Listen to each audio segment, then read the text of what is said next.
Мен Торғай Қуанышқызымын. Менің отбасым 9 адамнан тұрады. Мен жолдасым Макишев Төлеухан Теміржанұлы. Біз көп балалы отбасымыз. Отбасымызда 9 адам бар. Және де біз мүгедек баланы асыраушы отбасылар санатындамыз. Мен өзім министрліктер үйінде жұмыс атқарамын. Біз осы баспанаға бақытты отбасы бағдарламасы арқасында қол жеткіздік. Өте қуаныштымыз.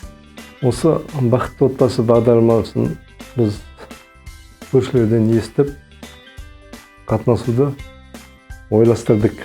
Сосын Жилстрой банкқа барып, қағаздарын алып, құжаттарын алып, айтқан справка керек нәрселерін жинап бастадық. Сосын олар айтты, өзі қандай үй алғыларың келеді өздерінің ойларында.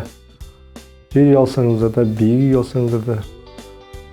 Сосын біз өзіміз отбасымызбен келісіп, бізге 9 бала болмасын, жер үйді ыңғайлы деп ойладық. Балаларға да бұл бір жағынан жақсы жұмыс істейді, қар көреді, фитнес біздің балаларға, өсіп келе жатқан балаларымызға.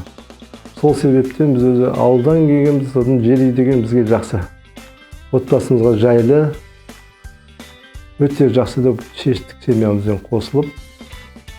Негізі мына алған үйіміз осы, өзіміз қуаныштымыз, ойымыздан шықты деп ойлаймыз.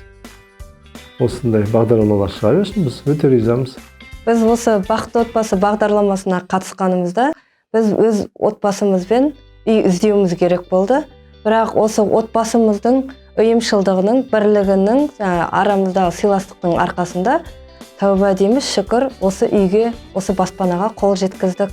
Бақытты отбасы бағдарламасына өту үшін болған кредиттер жабу керек болды. Сол кредиттерді жабар кезде қаржы жағынан біраз қиналдық. Және де алғашқы салым жарна салу керек болды. Сол жарнаны біз іздестіріп біраз қиналдық, бірақ отбасымыздың бірлігінің, тірлігінің арқасында осы нәтижеге қол жеткіздік. Баспанамызға өте ризамыз. Барлықтарыңызға да бақытты отбасы бағдарламасы жұғысты болсын деп, үйлі болыңыздар деп тілектеспіз. Біздің жолдарымыз сіздерге. Иә.